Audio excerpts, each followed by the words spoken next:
Seguindo agora, uma segunda parte desse Fusion, a gente vai entrar agora no tópico de recursão.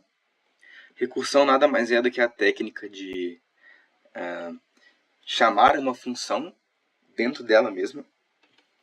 É uma técnica bastante poderosa, cheia de aplicações, mas que tem que ser utilizada com um pouco de cuidado.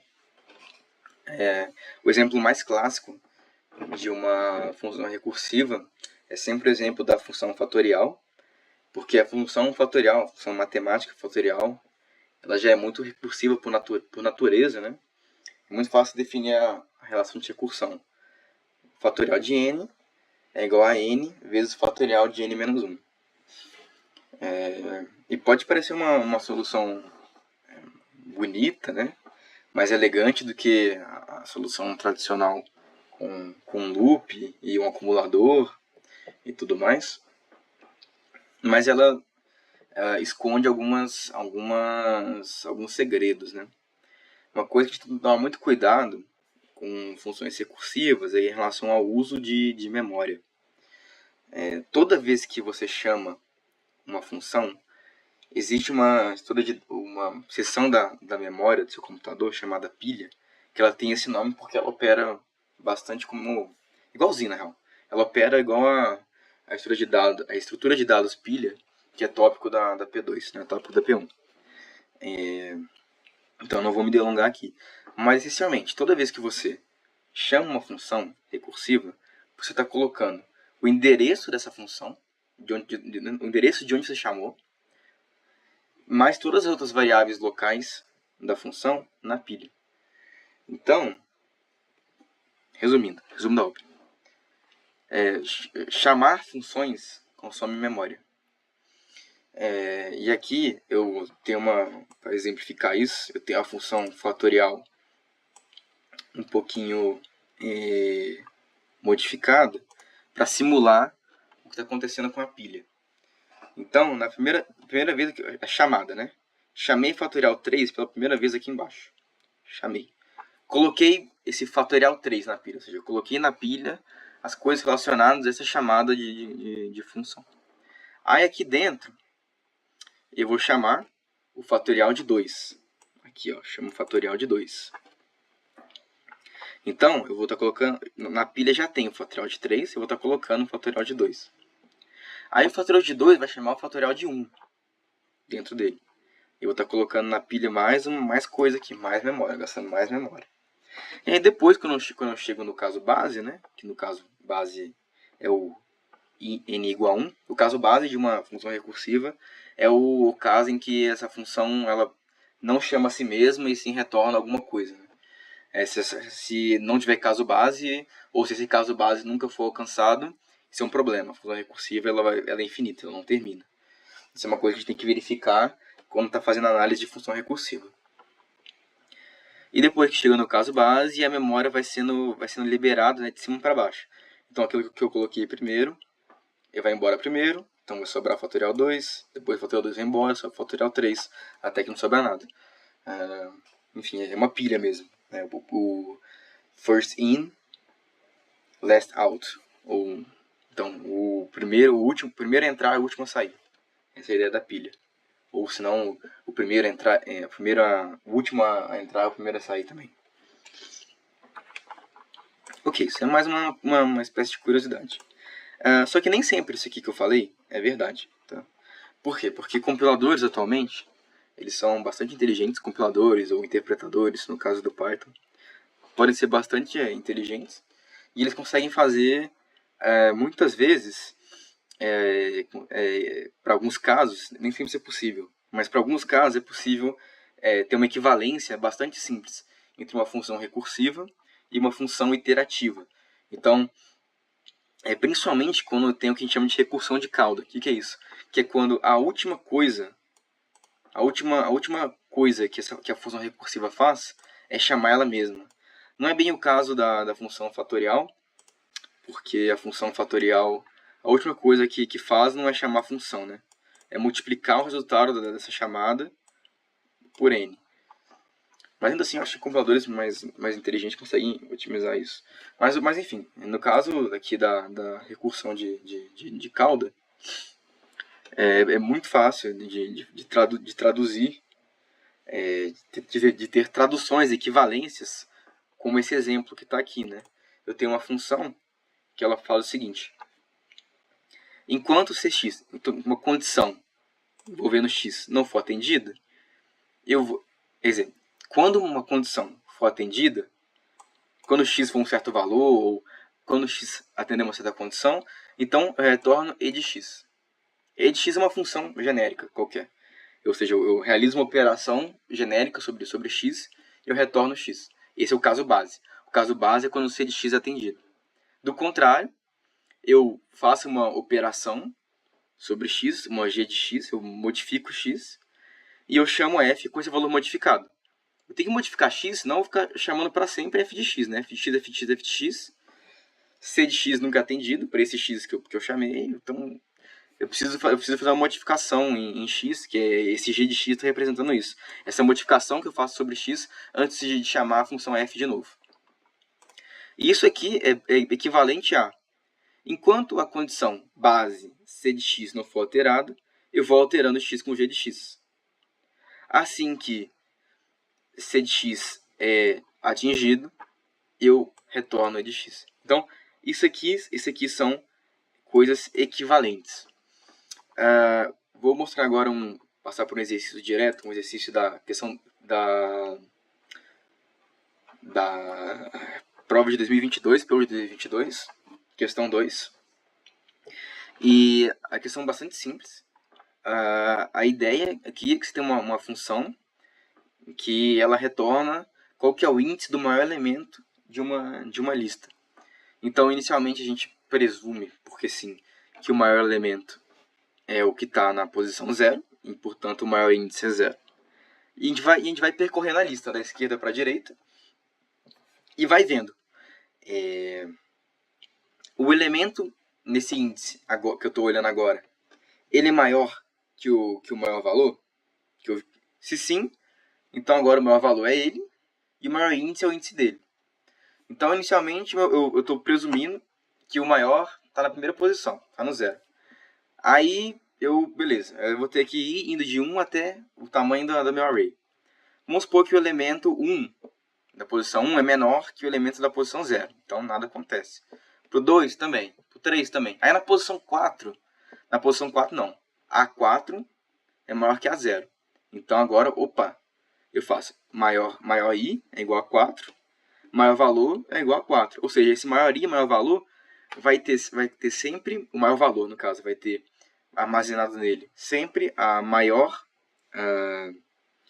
o maior valor de A até o índice I, e o maior I vai ter o índice desse maior valor até o índice I. É um algoritmo bastante simples, e que qualquer ser humano ia escrever ele dessa maneira iterativa mesmo. Porém, né, a fim de exercício, para mostrar que você entende essa equivalência que existe, às vezes, entre algoritmos recursivos e algoritmos iterativos, o que o exercício está te pedindo é para escrever uma versão recursiva desse programa. O que é a versão recursiva, né? Vamos tentar olhar aqui. Qual que seria o caso base? Qual que seria o caso base? O caso base é o caso em que eu saio do meu loop. E quando eu saio do meu loop? Quando I igual a N. Até o ponto em que I é igual a N menos 1, eu estou no meu loop. A partir do momento que I vira N, eu saio do loop, eu já retorno maior. Então, naquela equivalência que eu tinha lá, né? Aqui na equivalência, eu passei. Aqui. Enquanto uma condição não for atingida, eu fico no loop. Qual que é essa condição que não pode ser atingida? A condição que não pode ser atingida é I igual a N. Quando ela é, então while not I igual a N, ou seja, enquanto I é diferente de N, eu continuo. Então, aqui no meu caso base, eu vou ter é isso aqui, né? O caso base é igual a I é igual a len A, que é N, que no caso N é o tamanho de A, len A. Então, aqui, o caso base está aqui. Beleza, e quem que é, então, G de X, né? Qual que é essa... Lembra, G de X é um jeito de dizer que é uma operação que eu estou realizando sobre X. E X, no caso, são os argumentos da função, né? No caso, X está sendo representado por 3. São esses 3 caras aí, né? O maior I, é o maior valor e, eventualmente, é o A também. Isso que é o X. Qual que é a operação que eu estou fazendo sobre X? É o que está aqui, né? É o que tá nesse if aqui. Esse if aqui seria o equivalente ao G de X. Essa lógica aqui. Então, no caso base, eu retorno maior I. Do contrário, eu aplico essa lógica, né? A lógica que está aqui dentro. Se a I for maior que o maior valor, eu vou chamar a função com o maior I agora sendo I e o maior valor agora sendo a I. Do contrário, se a I não for maior que o maior... do contrário, se a I não for maior que o maior valor, então eu vou retornar a função compara índices, só mantendo o maior I e o maior valor anterior. É isso. Esse é o exercício. Honestamente, eu não sei qual que é... devem existir situações em que pode ser interessante pensar nessa forma mais geral, mas via de regra dá pra, ainda mais nesse exemplo aqui, dá pra fazer de cabeça, né? Dá pra escrever uma versão recursiva no Talento.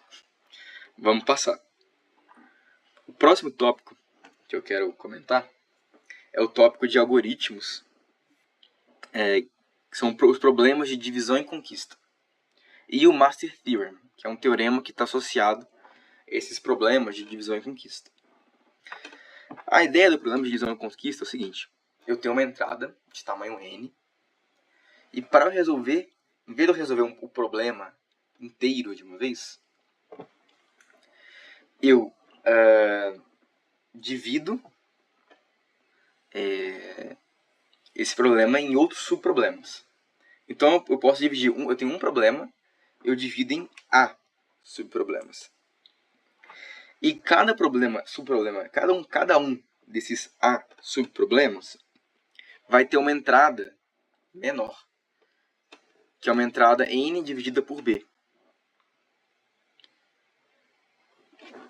Então, a ideia é a seguinte: eu tenho um problema chato de resolver. Eu divido esse problema em A vezes. Que são problemas A que tem entradas menores, divididas por um fator B. E depois, eu pego cada uma das subsoluções, eu preciso juntar elas para ter a solução final. E aí esse f de n aqui seria o custo de juntar as soluções.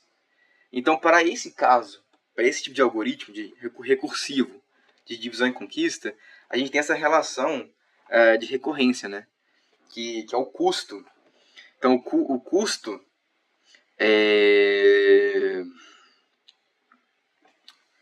o custo de um passo, o custo desse algoritmo, ele é igual a, que é o número de vezes que eu subdividi o problema, vezes t, que é o custo do problema, só que para entradas menores. São para entradas divididas por b. E depois eu tenho mais o custo de juntar esses subproblemas. E aí, num caso mais específico, em que t de 1 é igual a 1 e f de n é igual a n elevado a l, a gente tem esse Master Theorem que nos dá quem que é t de n. E aí depende, né? Depende de A, de B e de L. No material disponibilizado pelo Thiago, tem a demonstração do Master Theorem. Dá para pesquisar na internet também, se for o caso. Eu não vou me delongar nisso aqui, mas vou mostrar como esse teorema pode ser aplicado. Mas antes de demonstrar como esse teorema pode ser aplicado, eu vou passar pelo um algoritmo muito importante de ordenação, de ordem O, N log N.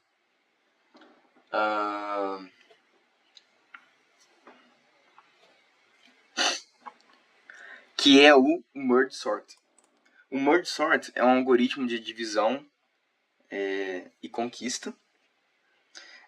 Aliás, eu percebi que eu pulei aqui a explicação do que é análise assintótica, né? E também do que é complexidade, então desculpa, gente. Eu vou voltar aqui primeiro e depois eu volto lá. Foi mal. Com que é complexidade? A complexidade é uma medida do custo computacional de um algoritmo. Em particular, em função da entrada, geralmente. Então, em particular, a gente pode olhar a complexidade de tempo ou de espaço. De tempo, a gente está interessado em saber o tanto que o tempo varia, ou seja, em função de n. Ou seja, eu tenho uma entrada n, meu tempo vai ser o quê? N ao quadrado? Vai ser n? Vai ser log de n? Enfim. E a quantidade de espaço quer dizer, se meu programa ele tem uma entrada n, quanto de memória que meu algoritmo vai utilizar? Né? Se minha função o argumento da minha função tem um tamanho n, qual é a quantidade de espaço que eu vou utilizar em função de n? Aqui a gente vai focar mais em complexidade de tempo e principalmente na análise assintótica. O que é a análise assintótica? A análise assintótica, a gente está interessado em entender o que acontece para grandes valores de n. Não para pequenos valores de n. Para pequenos valores de n não importa muito. Mas à medida que n cresce, como que o custo vai se comportar? Então, o custo TN de algoritmo com entrada n tem que ter a notação big O, né? Qual que é essa notação? Essa notação é definida da seguinte maneira. Se o custo de um algoritmo é igual a T de n para uma entrada de tamanho n, então a gente fala que esse algoritmo é OF de n se existe uma constante k e o número m, tal que se a entrada é maior que m, então o custo é menor ou igual a k vezes f de n. Por exemplo, vamos supor que o custo do meu algoritmo T de n seja 2 vezes n. Então eu tenho, sei lá, o n sobre 2, não importa muito. Ou seja, o custo do meu algoritmo ele é proporcional à entrada. Então, nesse caso, a gente fala que ele é um algoritmo de ordem ON. A gente vai desprezar esse coeficiente pela definição mesmo. Então, não importa muito o coeficiente, a gente vai levar mais em consideração, enfim, a função identidade, né, que é o n. Ou se não, por exemplo, vamos supor que eu tenho, isso é mais importante até, vamos supor que, por exemplo, eu tenho um algoritmo que o custo dele seja n ao quadrado mais n. Ele vai ser o quê? Ele vai ser O n ao quadrado. A gente despreza esse termo que está somando aí n. A gente fala que o termo de maior duração, né, no caso o n ao quadrado, ele domina completamente sobre outro termo. Então, é uma consequência da definição mesmo que se o custo é igual a n ao quadrado mais n, então o algoritmo é de ordem n ao quadrado. E é isso que está aqui. Então, isso que é o custo de um algoritmo. E no caso do merge sort, ele é um algoritmo de ordem n log n. Ou seja, existe para tamanhos grandes suficientes da minha entrada, para n's grandes suficientes, eu vou ter que o custo vai ser menor ou igual a uma constante vezes n log n. Essencialmente, é isso. Isso é um algoritmo importante, porque os algoritmos mais simples de ordenação, que eu nem vou cobrir aqui, eles têm ordem quadrática. Então, esse é o primeiro algoritmo de ordenação que é um pouquinho mais sofisticado. E ele é um algoritmo de divisão e conquista. Como ele funciona? ele funciona da seguinte maneira. Inicialmente, eu tenho uma lista. Então, eu vou subdividir essa lista até que as minhas sublistas sejam listas de um elemento só. E aí depois eu vou ir ordenando elas de 2 a 2. Então vamos pegar aqui, eu tenho uma lista de 4 elementos. Eu vou dividir até ter 4 listinhas de um elemento só. E aí eu vou ir juntando essas listinhas de 2 a 2, de tal maneira que agora essas duas novas listas que eu tenho com 2 elementos, elas são ordenadas. E aí depois eu vou juntar essas de novo, essas duas sublistinhas ordenadas, de modo que agora eu tenho uma lista maior, que é a lista com 4 elementos, também ordenada. A ideia é o seguinte, esse processo de ordenar duas listas de tamanho n já ordenadas, né, de combinar essas duas listas de tamanho n já ordenadas, quando você tem deixa eu mostrar aqui a definição do merge sort. Seria melhor ter feito isso lá atrás.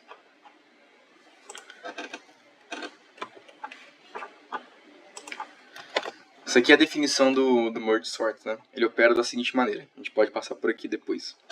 Mas a ideia dele é a seguinte. Eu recebo um algoritmo. Eu crio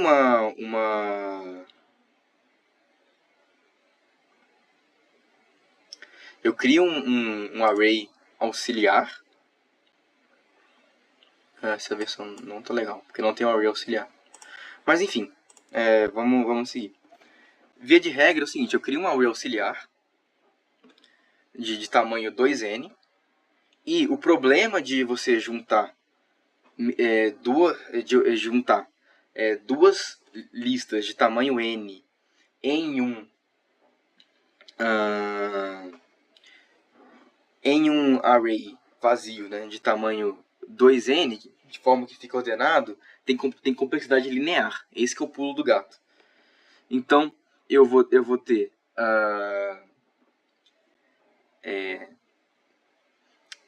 log de n subdivisões. E eu vou... ou seja, eu vou fazer log de n, fazer log n de fusões, de junções, e cada junção tem custo n. Então, esse é um algoritmo de ordem n, log n, por esse motivo. Então aqui, ó, mostra um pouquinho como funciona. Ele divide a lista em 2, e aí ele tem a função de merge, né? Que ele basicamente vai percorrendo essas duas metades e vai colocando nesse array auxiliar que eu criei esses itens de tal maneira que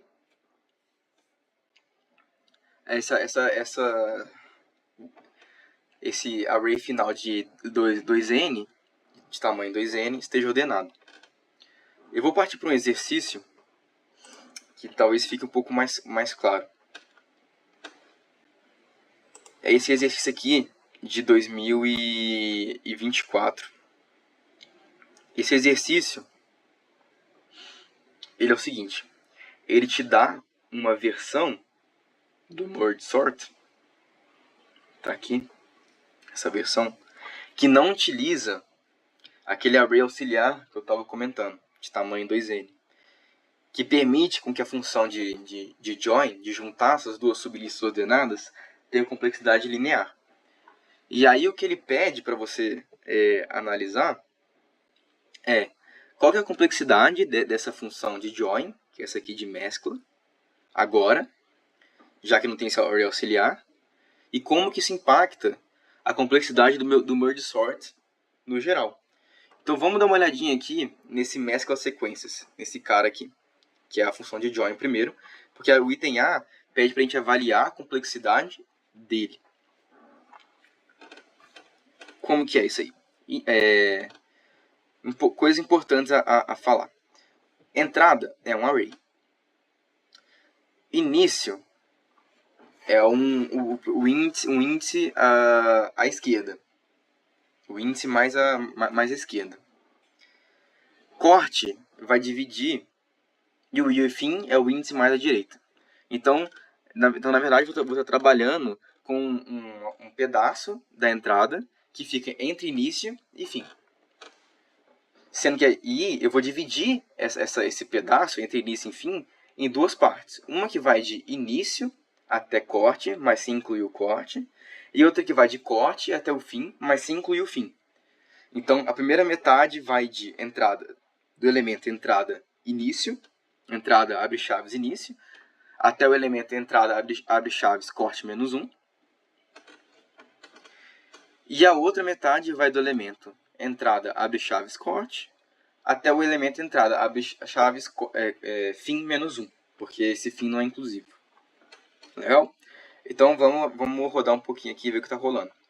I é igual a início. Enquanto I for menor que o corte, esse elemento intermediário aqui, eu vou olhar. Lembrando que em princípio,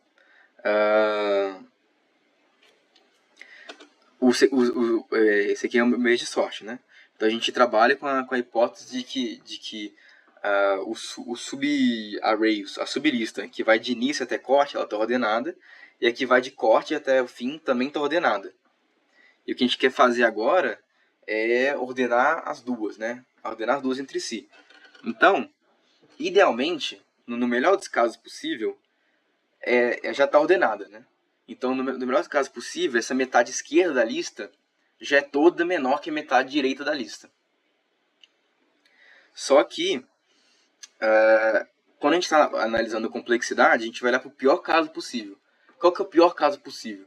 Que todos os elementos que estão de início até corte são maiores que todos os elementos que estão de corte até fim.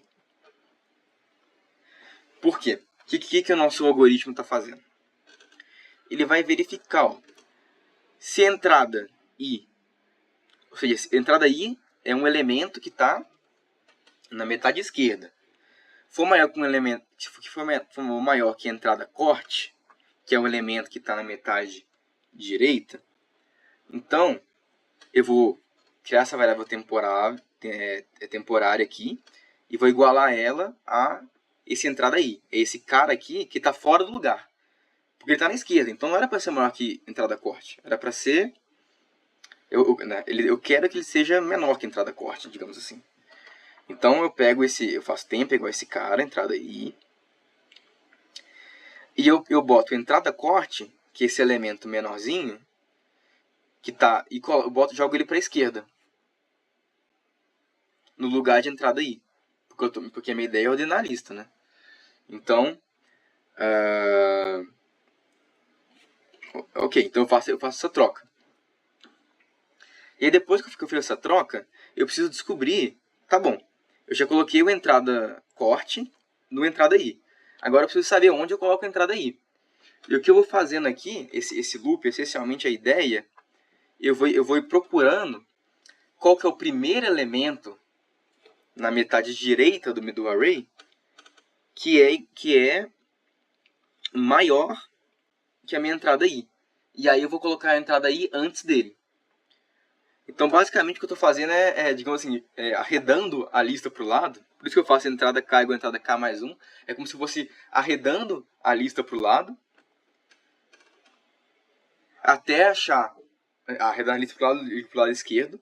Até eu achar esse entrada K mais 1 aí, que é maior que o meu temp. E aí eu coloco esse temp antes dele. Essa que é a ideia. E por que o pior dos casos é quando todos os elementos da metade esquerda do array são maiores que todos os elementos da metade direita do array? Porque nesse caso, essa condição aqui, esse if aqui, sempre vai ser verdade. eu sempre vou entrar nesse while, e não só eu sempre vou entrar nesse while, como eu também vou demorar para essa condição aqui ser falsa. Aliás, isso só vai acontecer lá no finalzinho. Então, qual que é a ideia aqui da complexidade desse cara? A ideia é que ele é quadrático. Por quê? Porque o loop de fora, ele sempre vai rodar n sobre 2 vezes. N, para deixar claro, é fim menos início.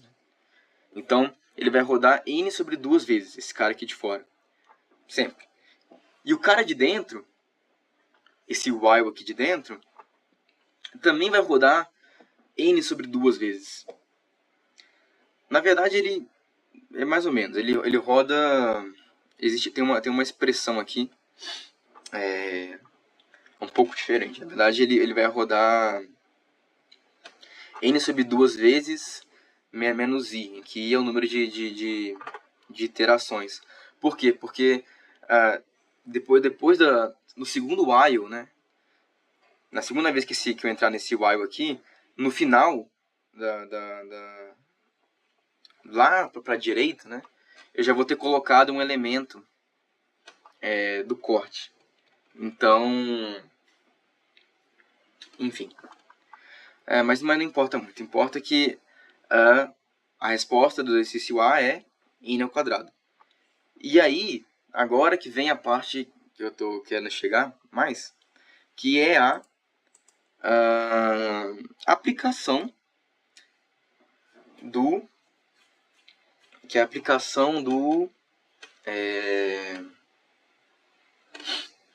teorema master.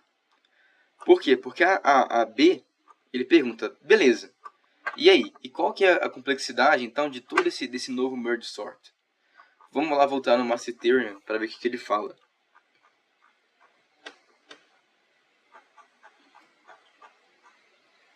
Ele fala que é o seguinte, ó. Para o caso em que T de 1 é igual a O de 1, isso vale no nosso exemplo, e F de N igual a N de L, isso vale no nosso exemplo, porque no nosso exemplo é igual a N ao quadrado, né? F de N igual a N ao quadrado, aproximadamente N ao quadrado. Então, que no caso é uma constante vezes N ao quadrado. Então, é isso aí, é igual a N ao quadrado. Então, o teorema master nos diz o seguinte.